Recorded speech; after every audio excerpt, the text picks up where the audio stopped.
Country 1430 AM and 107.3 FM WRDN. This is the WRDN Morning Farm Report. I'm Brian Winnekins.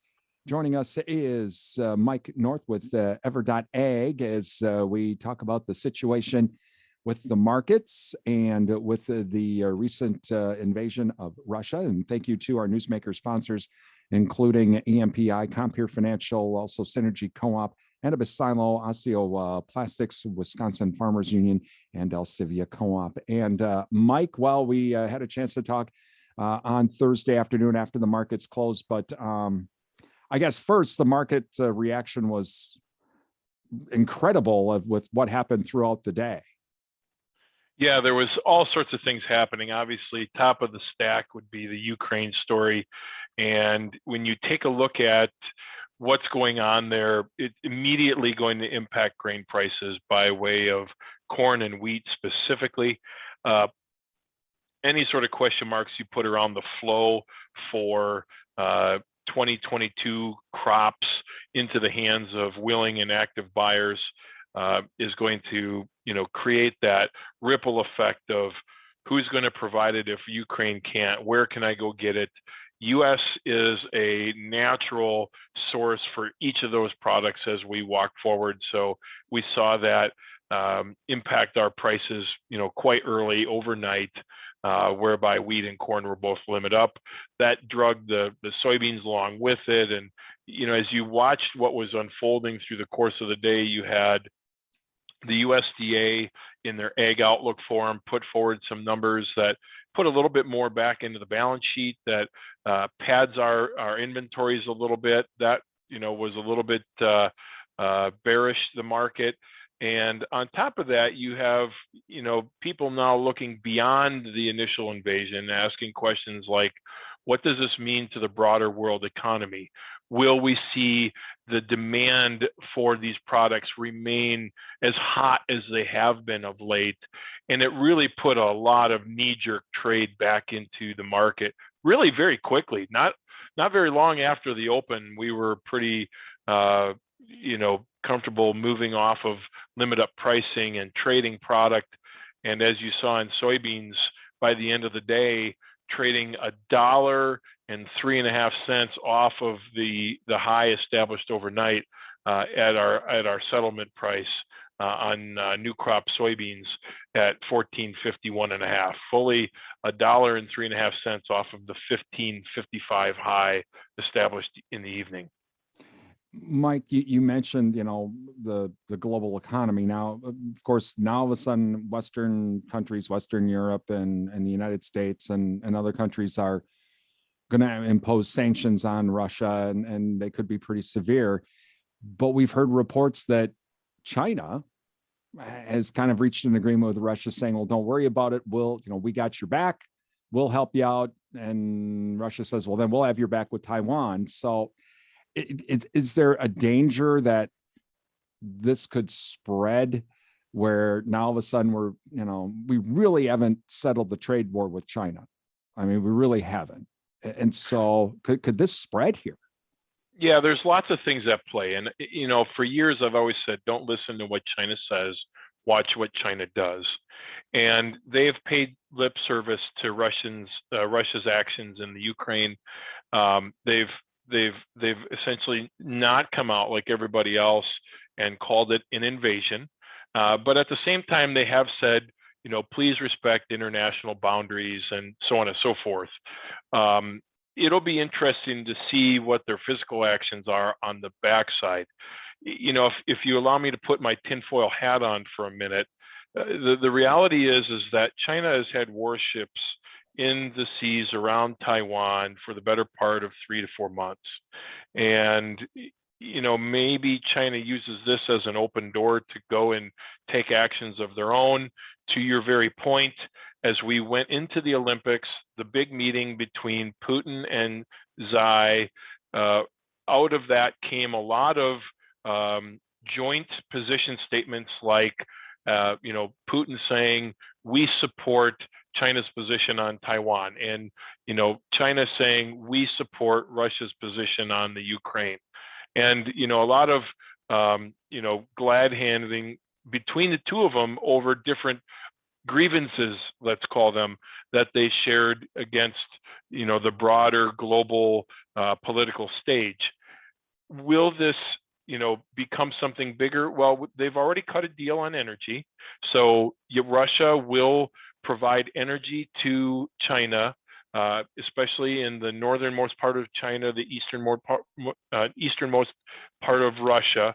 That will be traded on euros, not dollars, but via euros, to move natural gas into that particular region of China.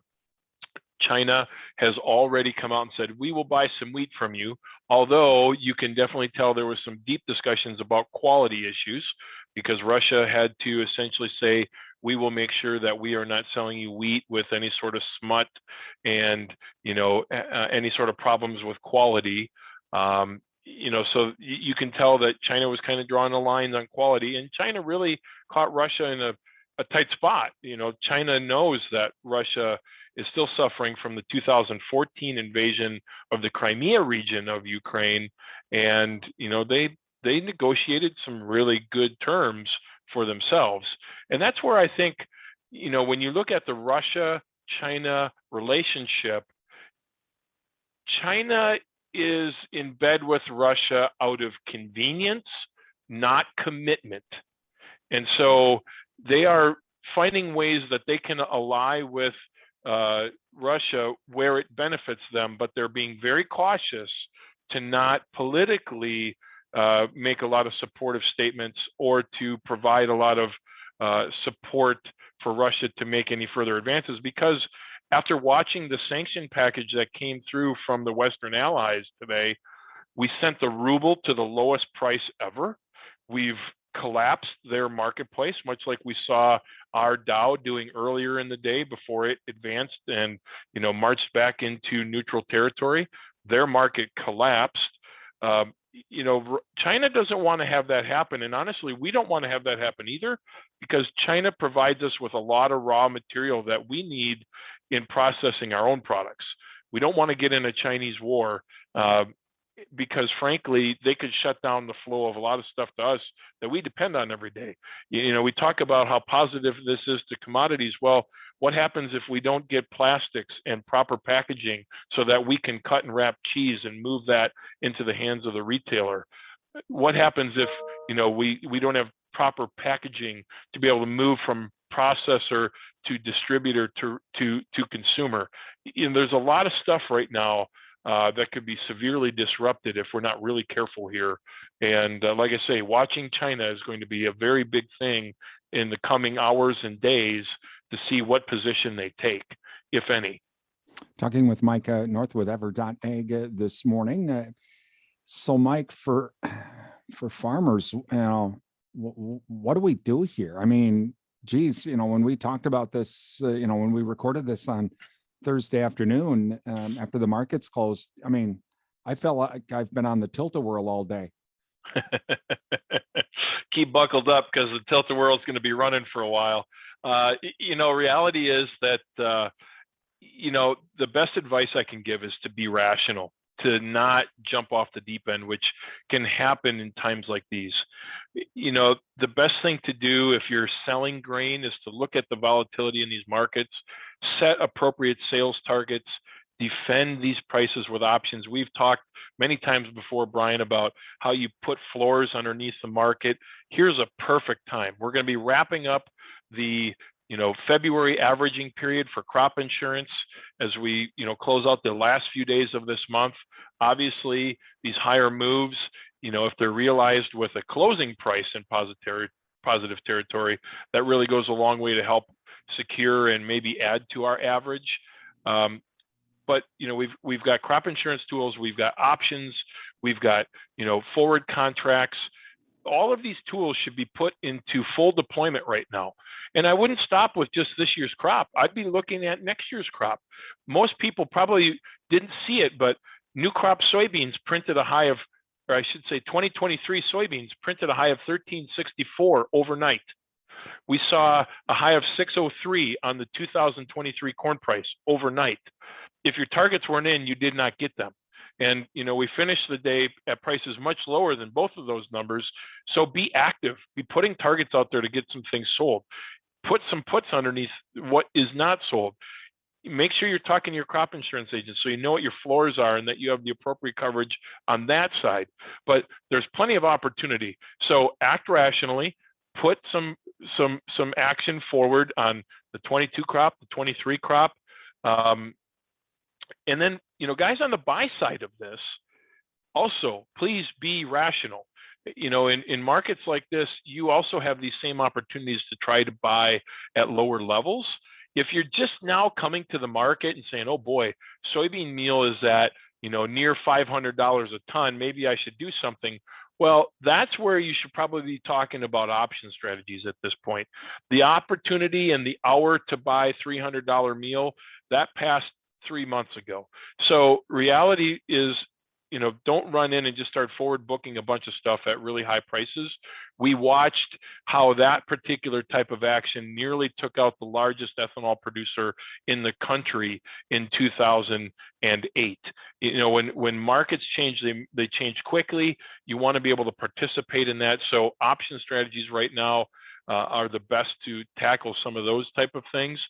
But if you are a dairyman that's buying feed and need to be doing something, also know that high feed price has translated back into some good support on milk prices as well, where today we saw nearby prices, very near or slightly over $23 a hundredweight. We've got some great opportunities in front of us. So we need every part of that to pay for these higher feed bills that we're going to incur, but act rationally. And don't be cavalier about future markets. Just because we're at $23 today and higher feed prices are in play today, that does not mean they're going to be in play in October. And out in that third and fourth quarter right now, we still have, mid to upper $21 prices and $22 prices. Start attending to some of those. Put some floors in place. We have this beautiful dairy revenue protection tool. Put some of that in place. Look at LGM. Look at put strategies. There's lots of things that can be done right now, and that's what producers need to be focusing on, is rationally going after what they know to be great opportunities and not being irrational about places that might be pinching them a little bit. So it's time to be all in on this. It's time to be very active and looking at prices. Our people have been up since way early this morning going after what's been going on, and we'll be doing that way into the evening. These are going to be opportunities that, like we've seen in the past, where when months and years go by, we'll look back and say, do you remember when Putin invaded the Ukraine and the market did fill in the blank? These are those type of moments, and so you've got to be active. Talking with Mike North from Ever.AG this morning about the market reaction and potentially everybody else's reaction to the Russian invasion of Ukraine. Mike, this obviously is kind of sucking the oxygen out of the room for the fundamentals. What are we going to, and the weather and things that we normally trade on, it seems like. What about all of that? Well, you're spot on with that comment. Reality is that today we didn't spend a lot of time talking about South American weather forecasts, shrinking South American soybean supplies, exports. None of that got a look because it was all about Ukraine. And that's why these stories are, so important to go after, because they really become this all-consuming feature, and it usually is very short-lived. So we will get back to talking about that very soon, maybe as soon as tomorrow, we'll see. But in these moments, when something big, something of epic proportion takes place, all of that gets set aside. We deal with that issue. And the moment we're done dealing with that issue, after creating at least some level of certainty about how it plays out, then we go back to talking about the other things that are very important. And that's where weather and balance sheets and all those things play out. And that's, really why, as you talk about this Ag Outlook Forum, which typically in February is a big part of our discussion leading up to and following, those numbers are, important. Today, that didn't matter. It's as if that entire conference was, not going on at all. So when we take a look at, the backside of this Ukraine story, we'll get back to having some of those discussions. And when we do, the market will kind of reset itself and rebalance itself around those fundamentals. But for the moment, we're caught up in all of the hype of the market. And that's why I say it's important to make sure you remain rational, keep what's important important. As they always say, make sure you keep the main thing the main thing. And that really, as we talk about, these markets, that's price and what it means to your bottom line. So be attentive to that, be active, go out there and throw some things out there that help advance that cause rather than getting caught up in all the news, because there's going to be plenty of that. The news cycle is going to throw this story around repeatedly for at least the next several hours, if not days. And it won't be long, we'll get back to the fundamentals again, but we're going to need to make sure that we're attending to the farm and making sure we grab these prices while they're here. Is that maybe the one thing that you mentioned, uncertainty? All of this has created all kinds of uncertainty. Will Ukraine be able to ship wheat? Will this happen? Will that happen? Will, on and on and on. But is that kind of the silver lining in all this, is that the fundamentals are still going to be the fundamentals, and there's your certainty, and you need to not forget about that. Yeah, absolutely. When you look at, what's going on right now, fear is driving the market, and people are rushing in, trying to grab hold of physical inventories or, claim their stake of what's available before everybody else does. And, they're trying to create certainty in their own world. Once that's done, we go back to all the other things that generally guide price. And, the market is always in search of some degree of certainty. So when we remove that hype, we're going to go back to what we know. We're going to go back to talking about the things that are important, before this story hit the way it did. So, that quest for certainty is something that the market is always on. And in this moment, that's why it's so important to, rationally look at the market and remember what's important. If I'm a producer and my cost of production on corn is $5.15, well, that means today I've still got roughly 90 cents of profit. How many times in our farming career could we say that? That's the kind of stuff we need to be reminded of.